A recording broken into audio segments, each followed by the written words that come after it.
할렐루야, 창세기 신용훈 목사입니다. 오늘 성경 말씀 창세기 29장 보겠습니다. 창세기 29장입니다. 야곱이 길을 떠나 동방 사람의 땅에 이르러 본즉 들에 우물이 있고 그 곁에 양 세 떼가 누워 있으니 이는 목자들이 그 우물에서 양 떼에게 물을 먹임이라. 큰 돌로 우물 아귀를 덮었다가 모든 떼가 모이면 그들이 우물 아귀에서 돌을 옮기고 그 양 떼에게 물을 먹이고는 우물 아귀 그 자리에 다시 돌을 덮더라. 야곱이 그들에게 이르되 내 형제 어디서 왔느냐? 그들이 이르되 하란에서 왔노라. 야곱이 그들에게 이르되 너희가 나홀의 손자 라반을 아느냐? 그들이 이르되 아노라. 야곱이 그들에게 이르되 그가 평안하냐? 이르되 평안하니라. 그의 딸 라헬이 지금 양을 몰고 오느니라. 야곱이 이르되 해가 아직 높은즉 가축 모일 때가 아니니 양에게 물을 먹이고 가서 풀을 뜯게 하라. 그들이 이르되 우리가 그리하지 못하겠노라. 때가 다 모이고 목자들이 우물 아귀에서 돌을 옮겨야 우리가 양에게 물을 먹이느니라.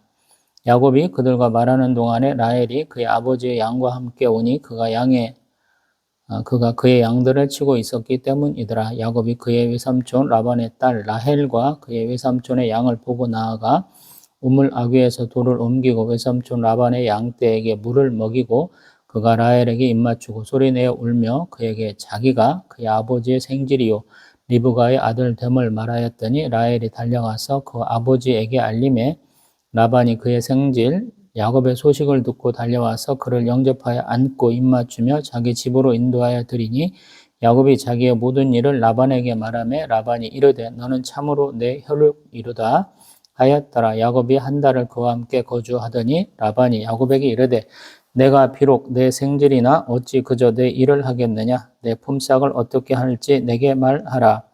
라반에게 두 딸이 있으니 언니의 이름은 레아요 아우의 이름은 라헬이라. 레아는 시력이 약하고 라헬은 곱고 아리따우니 야곱이 라헬을 더 사랑함으로 대답하되 내가 외삼촌의 작은 딸 라헬을 위하여 외삼촌에게 7년을 섬기리이다.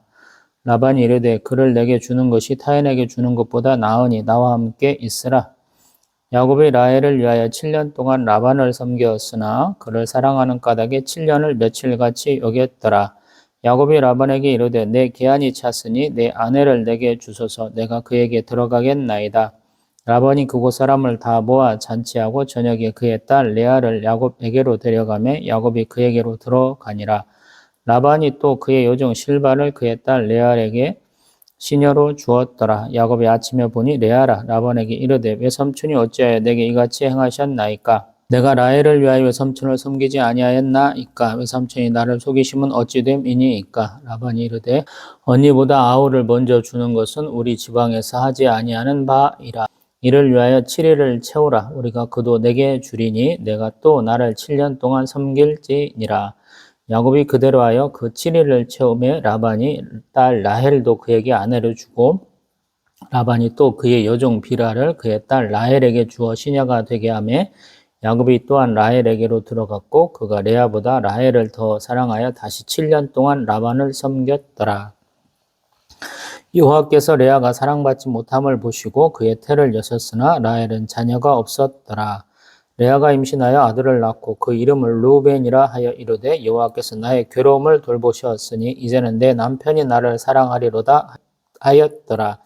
그가 다시 임신하여 아들을 낳고 이르되 여호와께서 내가 사랑받지 못함을 들으셨으므로 내게 이 아들도 주셨도다 하고 그의 이름을 시몬이라 하였으며 그가 또 임신하여 아들을 낳고 이르되 내가 그에게 새 아들을 낳았으니 내 남편이 지금부터 나와 연합하리로다 하고 그의 이름을 레위라 하였으며 그가 또 임신하여 아들을 낳고 이르되 내가 이제는 여호와를 찬송하리로다 하고 이로 말미암아 그가 그의 이름을 유다라 하였고 그의 출산이 멈추었더라. 아멘.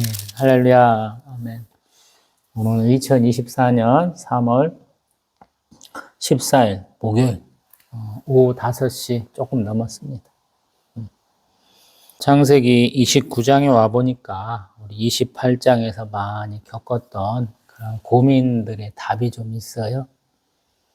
내가 아버지를 속이고 형을 속이고 또 하나님이 하시는 축복을 왜곡하는 그런 걸 했잖아요. 우리 야곱이. 근데 야곱이 지금 하란으로 가는 길에서, 외삼촌네 집으로 가는 길에서 하나님은 그를 축복하셨잖아요. 그래서 하나님은 어떻게 이렇게 하시느냐라는 고민을 좀 지난 시간에 해봤죠.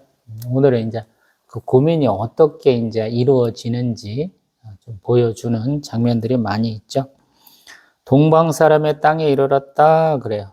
아마 이것은 소위 말해서 메소포타미아 지역에 좀 온 것 같아요. 유프라테스 강을 넘으면 되게 동방 지역이 아닌가 저는 좀 이렇게 해석을 해봅니다. 제가 하란을 어디로 유추를 했냐면 유프라테스 강의 상류 지역에 있는 곳으로 제가 좀 유추를 해봤었죠, 예전에. 하란이라는 것이 길의 통로가 돼서 저기 메소포타미아 밑에, 우리 지금 뭐 카타르니, 뭐 이라크 남부니, 뭐 이런 지역에서부터 쭉 올라와 가지고 터키로 넘어갈 수도 있고 다시 시리아로 넘어올 수도 있는 그런 지역에 있는 곳이 하란이 아닌가 싶어요. 그리고 그곳에 우리 아브라함의 아버지 데라도 뭐 한참은 거기서 거주를 하셨고, 또 우리 나홀, 또 뭐 하란의 딸도 거기 머물러서 한 일과를 이루고 있지 않았나 이런 생각을 해보게 됩니다. 그래서 아브라함도 자기 며느리를 이 아버지가 정착하셨던 이 하란 땅에서 얻었고요. 이삭도 마찬가지고 자기 아내 리브가가 자꾸 권해서 거기서 이제 며느리를 나도 거기서 얻어야 되겠다 이렇게 얘기하는 거예요. 우리 지금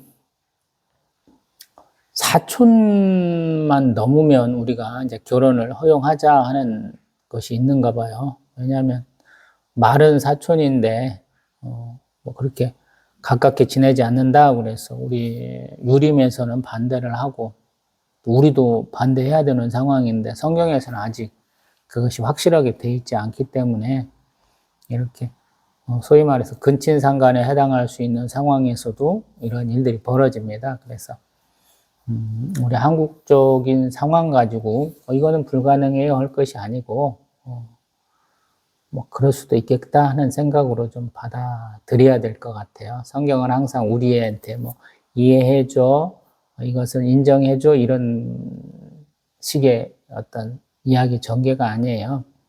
이 사람들이 이렇게 어려운 가운데서 이런 꾀를 내가지고 하나님의 백성으로 살고자 했다라는 거예요. 하나님의 백성은 극히 제한적인데, 하나님의 뜻대로 살자고 하는 사람들은 극히 제한적인데, 그들 가운데서 이렇게 결혼하지 않으면 자녀가 없는 거거든요. 나머지는 다 하나님을 이렇게 모른다고 그러고, 하나님을 부정하는 사람들이 있기 때문에 어쩔 수 없이 그렇게 한다, 이런 생각으로 조금 받아주면 이해가 좀 쉽지 않을까 싶습니다. 아브라함의 종이 시원스럽게 가서 리브가를 만났던 것처럼 야곱도 하나님이 축복하셔가지고 하란에 딱 가까이 가면서 이렇게 우물 곁에 일어나는데 목자들을 만났고 또 그 양을 먹이러 오는 라헬을 만났다라는 거. 굉장히 순적하게 만졌죠. 이게 하나님의 역사예요. 가는 길은 굉장히 고통스러울 것 같아요. 근데 하나님이 딱 축복하시는 그 땅, 하나님이 지정하신 땅에 가면 거기서부터 일이 순차적으로 잘 풀려요. 그래서 신앙이 항상 이렇게 믿음의 역사, 사랑의 수고, 소망의 인내가 일어나거든요.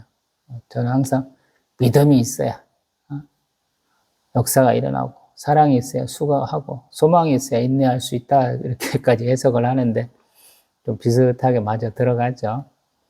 야곱이 그래요. 지금 거의 빈털터리로 갔잖아요. 지난 시간에 봤던 것처럼 나에게 먹을 것도 주시고 입을 옷도 주세요 그랬는데 어떻게든 가긴 갔어요. 그리고 가는 순간에 라헬을 딱 봤다라는 거. 그래도 우리 가정적인 사람, 장막에만 권하는 순한 사람인 줄 알았더니 할아버지 피가 있었나 봐요. 그래서 목자들이 다 모여가지고 이렇게 돌을 굴려갖고 우물을 열고 양들을 먹여야 되는데 아마 야곱이 아마 힘을 빡 썼던 것 같아요. 딱 그 우물 아귀에서 돌을 옮기는 괴력을 좀 발휘한 것 같아요. 우리가 생각할 때 야곱은 그냥 형한테 눌려갖고 살아갖고 그냥 형은 막 큼직하게 크고 동생은 막 이렇게 조금 쪼그라져가지고 막 이런 스타일이 아닌 것 같아요. 돌을 옮길 정도면 힘이 센 사람이. 그리고 아마도 라헬하고 나이 차가 또 제법 날 것 같아요. 제 생각에는. 왜 그 얘기를 하냐면 어떤 사람이 자기의 친척이라고 그래서 이렇게 같이 입 맞추고 안고 울 수 있느냐라고 보면 좀 이렇게 하는데 문제는 없겠지 하는 생각이 드는 거거든요. 아마 라헬의 얼굴 가운데도 어머니 리브가의 모습이 아마 있었을 거예요. 우리 사촌지간에도 보면 비슷하잖아요.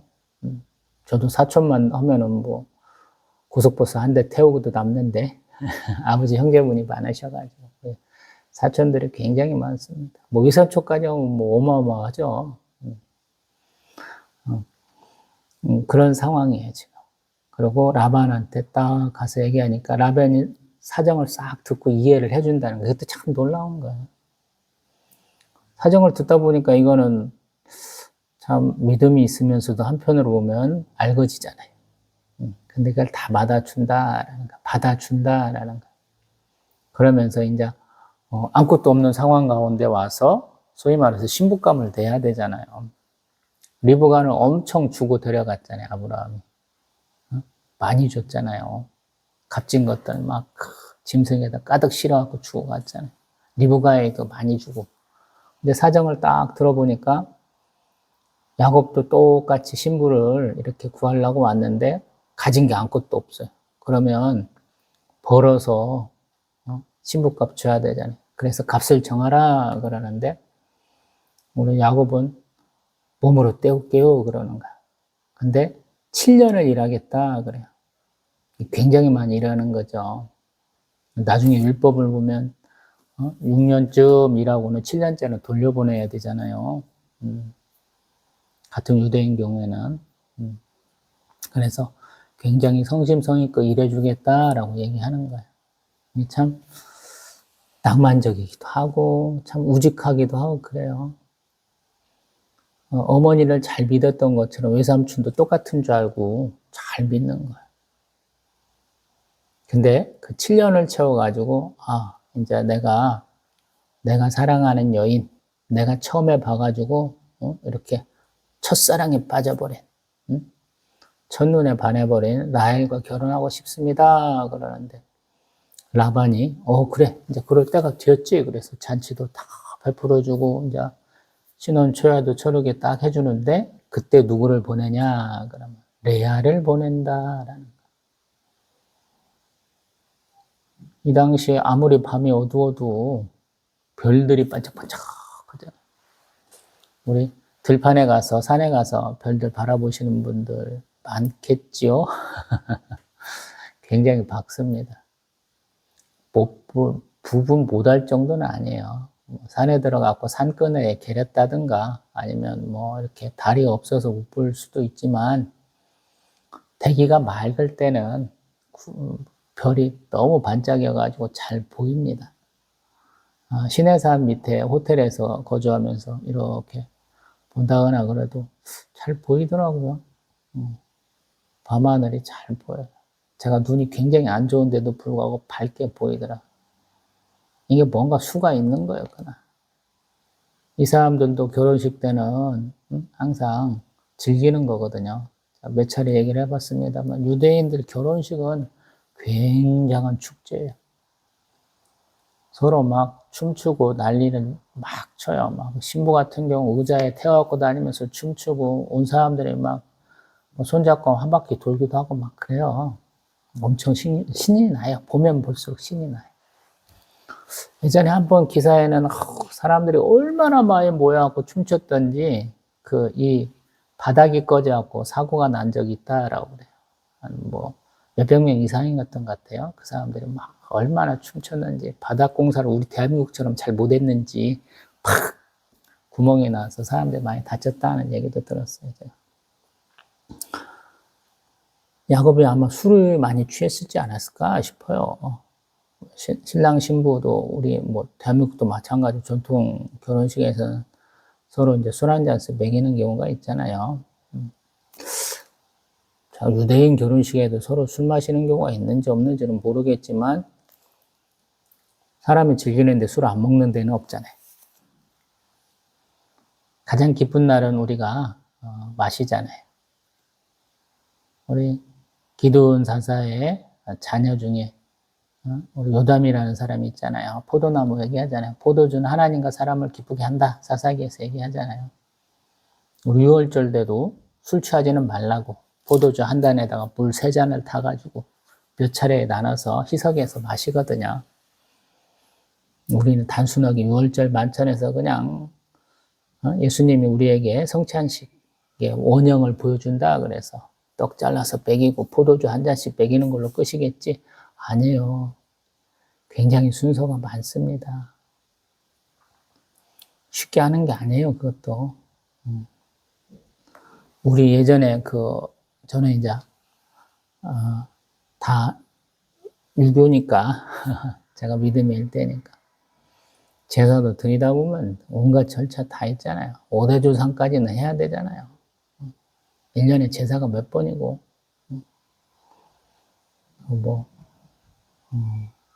묘도, 이제, 선산을 여러 군데가 두잖아요. 윗대부터 계신 분들은 저는 이제 영암에 계시거든요. 전남 영암에. 그럼 영암에 가면 선산이 뭐 있으면 거기 가서 또 벌초할 때도 있고. 또 이제 할아버지, 할머니나 큰아버지, 큰어머님은 또 이제 저희 동네 가까운 곳에 모셨기 때문에 거기 가서 또 하고. 그런 일들이 많잖아요. 다시 성경 얘기로 보면 아침에 깨보니까 야곱이 자기가 사랑하던 여자 라헬이 아니라는 걸 깨달았다라는 거예요. 엄청난 뒤통수 맞은 거죠. 왜 라헬을 좋아했냐 그러면 외모가 다르다 그래요. 성경에서는 17절에 레아의 시력이 약하고 라헬은 곱고 아리답다 그래요. 우리 눈이 총총하게 빛나는 분들 계시잖아요. 그분들 성향인 것 같아요. 라헬이 조금 활달한 사람, 쉽게 말하면. 그리고 조금 레아는 좀 진중한 사람, 조금 이렇게 달랐던 것 같아요. 제 생각에는. 그래서 조금 이렇게 눈이 초롱초롱한 우리 그 라헬, 자기가 처음 봤던 여자를 사랑하게 된 것이죠. 근데 외삼촌은 다르다라는 거예요. 예전에도 그랬잖아요. 마지가 먼저 결혼해야 그 밑에 쭈루루로 가는 것이지 마지가 결혼 안 하면 밑에는 못 가는 거죠. 스탑 기다려 그랬잖아요. 여기도 딱 그런 거거든. 배신을 당했잖아요. 우리 야곱이. 그래서 어떻게 할 거냐 그랬더니 내가 다시 할게요 그래.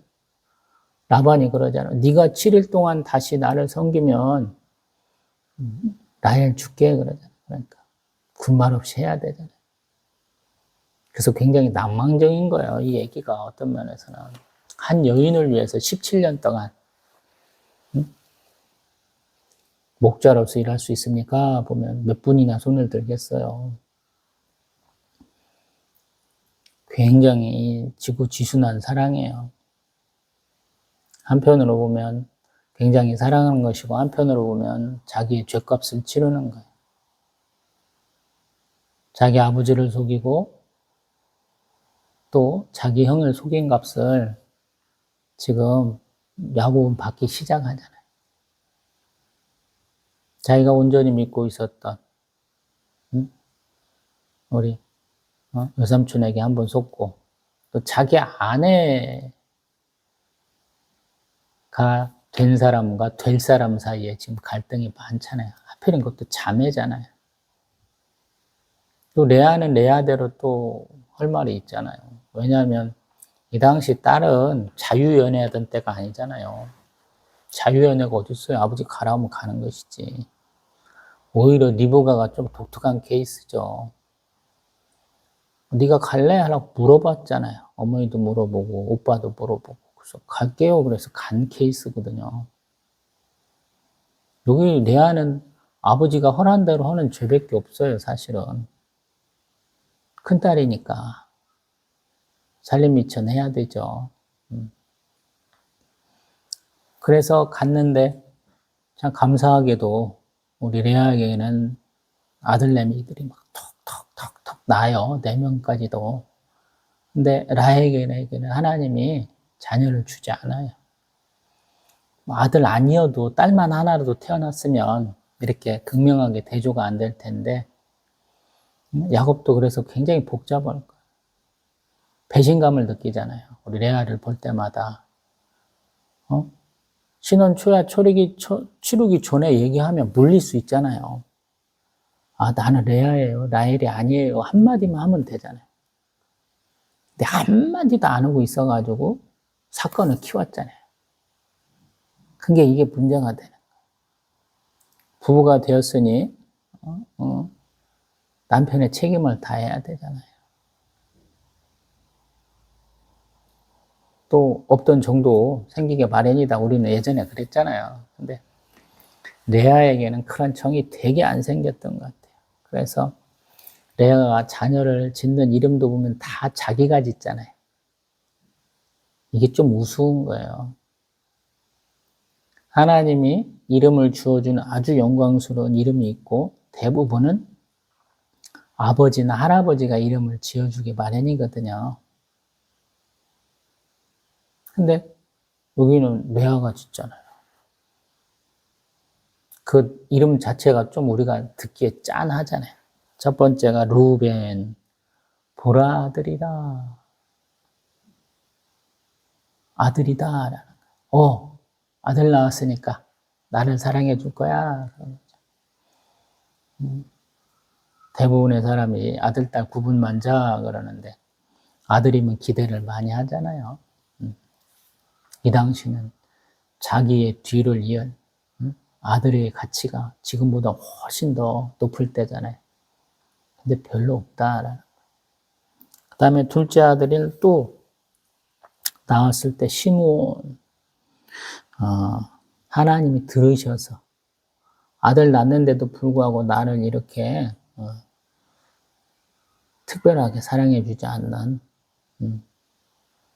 그 아픔을 하나님이 들으셨다 그래서 시므온이라 그랬잖아요. 그 다음에는 또 이제 내가 아들 셋 낳았으니까 온전한 아내로 대우해 주겠지 하는 연합이라는 뜻을 갖고 있는 레위. 그 다음에도 그것도 안 돼가지고 이제 넷째를 낳으면서 자 유다 그래서 하나님을 찬송하겠다. 아들 낳기가 쉽지 않잖아요.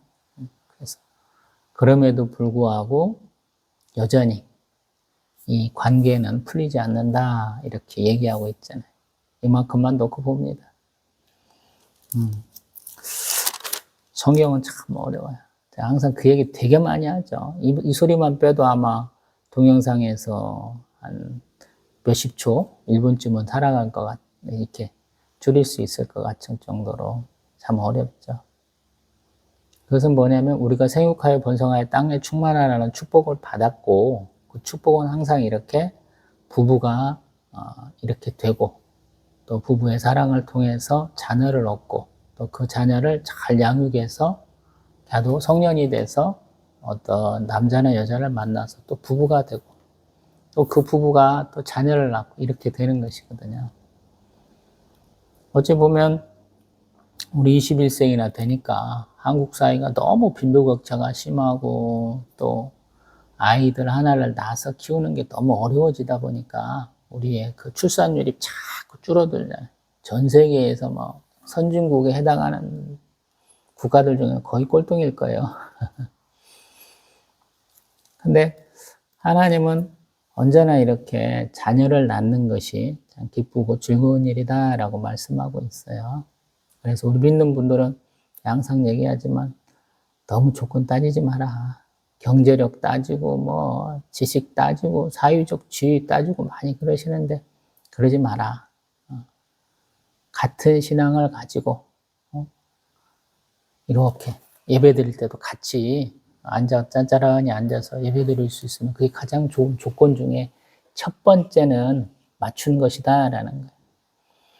우리 청년부 제가 담당할 때 보니까 같은 교회에서 성장해서 이렇게 뭐 연상연하든 동갑이든 이렇게 부부를 이룬 경우도 굉장히 좋더라고요. 왜냐하면 다 보고 자랐잖아요. 뭔가 좀 신비하고 새로운 맛은 없을 수도 있지만 잘 이해해 줄 수 있잖아요. 감싸 줄 수 있잖아요. 그 부부를 이루는 것이 하나님이 축복하심이에요. 왜냐하면 하나님이 창조주이시고 심판주이시고 섭리주이시고 구세주이심을 온전히 깨달을 수 있는 것이 우리가 이렇게 결혼해서 자녀를 낳아서 길러보는 거예요, 사실은. 이것만큼 중요한 게 어디 있어요? 우리는 이렇게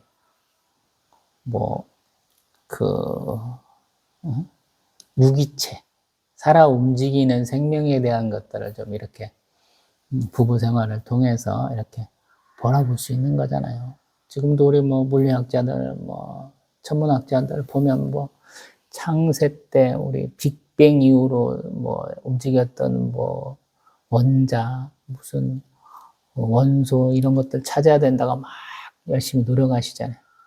그게 우리의 우주의 탄생의 비밀을 알리는 것이고 또 여러 가지 물리적 법칙들을 막 이렇게 찾아내고 그것을 응용해서 우리가 창조주와 버금가는 그런 능력을 좀 발휘할 수 있겠다 이런 좀 포부를 갖고 일하잖아요. 근데 또 한편으로 보면 눈에 보이지도 않는 그 코딱지에도 수억 개, 수조개 들어있는 그런 그 원자가 합쳐져 갖고 우리의 몸을 이루고 있잖아요. 이 몸과 몸이 만나서, 우리가 서로 그러한 조그마한 미세 알갱이들을 교환함으로써 또 다른 우리를 거의 똑 빼닮은 자녀를 얻는다는 것도 굉장히 신비한 일이죠. 그리고 우리가 어떤 조금 문화인류학적으로 보면 사회학 연구로 보면 우리가 공통된 패턴도 있지만 개별적으로 또 다른 패턴을 또 보이잖아요. 행동의 양식 같은 것이. 그것도 좀 신비한 거죠. 하나님은 하나님의 자녀된 우리에게 그 창조주의 마음, 창조주의 역할을 좀 경험하게 하시잖아요. 제가 에덴 동산에도 그렇잖아요. 섬기고 순종하는 걸 바라보게 하신다, 해보게 하신다라고 그랬잖아요. 우리도 마찬가지입니다. 섬겨야 되고 순종해야 돼.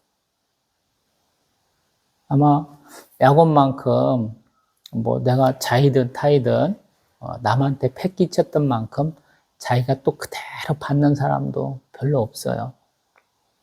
제가 기도원 사사 얘기 되게 많이 하는데 그분은 하나님을 시험하니까 하나님이 동일하게 시험하시잖아요. 야곱도 마찬가지. 주변 사람들한테 이렇게 안 좋은 일들을 저지르니까 지도 당하잖아요. 그래서 성경은 정말로 착하게 살아야 된다 이렇게 얘기를 해요. 무엇보다도 하나님께 착하게 살아야 돼. 소위 순종과 충성이라는 말씀이 너무 딱 맞는 거예요. 아주 우리가 상황 중에서도 예측하지도 못한 상황 가운데서 뒤통수를 팍 맞아버리는 상황이잖아요. 오늘이 그렇잖아요.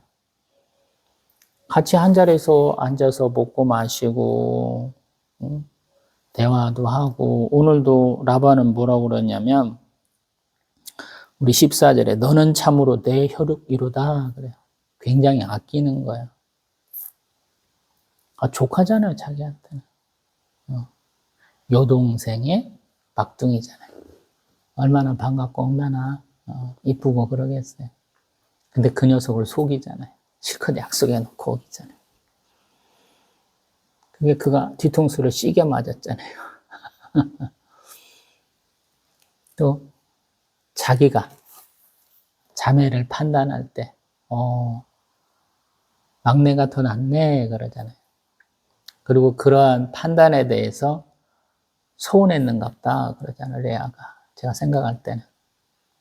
아니면 아까 말씀드린 것처럼 너무 순종적이어서 아버지의 뜻대로 했다 이럴 수도 있지만 자기는 배신감을 느끼는 거죠. 우리 야곱이 할 수 있는 그 본명이 그거잖아요. 나 어머니 뜻에 순종했어요 그러잖아요. 그래서 아버지를 속였어요.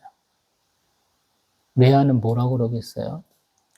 나 아버지가 하라고 했는데요? 하라고 하는 대로 했는데요? 할 말이 없잖아요. 똑같잖아요. 이게 유구무원이 되잖아요. 그래서 아내 둘을 얻고 아내의 요종들을 또 아내로 맞이해서 아내만 4명, 모스마만 12명, 또 딸내미 하나, 또 자기가 가장 사랑했던 라헬은 둘째 낳다가 죽잖아요. 참 이래서 어려워요. 하나님이 행하시는 그 행사, 그 행사는 우리가 쉽게 생각할 수 없는 거예요. 하나님이 계획하셨을지라도 하나님은 그거에 변화를 주실 수 있는 분이거든요. 요나서를 보면 하나님 바꾸시잖아요. 심판을 딱 선포하시는데 회개하면 바꾸시잖아요. 우리 그런 경우를 너무 자주 보잖아요. 그래서 항상 내가 남에게 대접받고자 하는 대로 남을 대접하라. 왜? 산상수훈 가운데 있죠. 마태복음 7장 가운데 있잖아요. 똑같은 거예요. 그렇게 살았더라면 좀 다를 수도 있겠죠. 근데 또 한편으로 생각을 해보세요. 그렇게 안 했더라면 야곱이 외삼촌 라반의 집에 갔을까요? 라는 거예요. 안 갔을 수도 있잖아요. 그래서 성경이 안 했을 수도 있잖아. 다를 수도 있잖아. 이런 가정을 성경은 생각해 보긴 하는데 그것은 정해진 일이야 라는 거예요. 이미 지나간 일이야 이렇게 얘기하는지도 몰라요. 일이 그렇게 진행되어 버렸잖아요. 그리고 그렇게 된 일을 가지고 하나님이 어떻게 쓰시느냐라는 거예요. 제가 그런 얘기 굉장히 자주 하는데 하나님은 나의 잘못, 나의 범죄를 선한 것으로 바꿔서 쓰신다 이런 표현을 제가 굉장히 많이 합니다.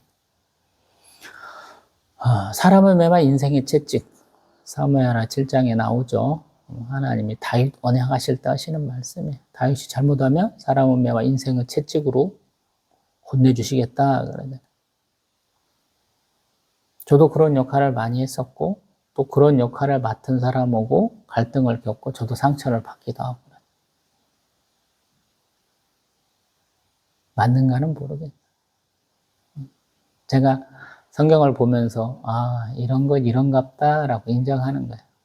근데 가장 더 중요한 것은 대부분은 내 잘못이에요. 내 탓을 하는 게 맞아요. 내가 잘못해서 그런 일이 벌어지는 거예요.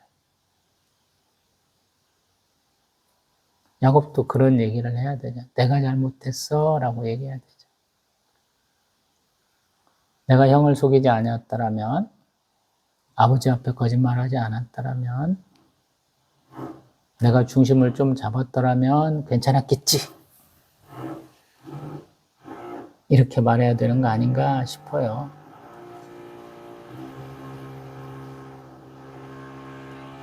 밑에서 전동 드릴로 뭘 하네요. 그만하라고.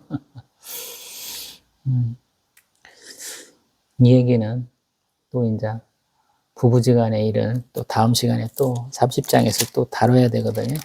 그때 또 계속적으로 다뤄보겠습니다. 할렐루야.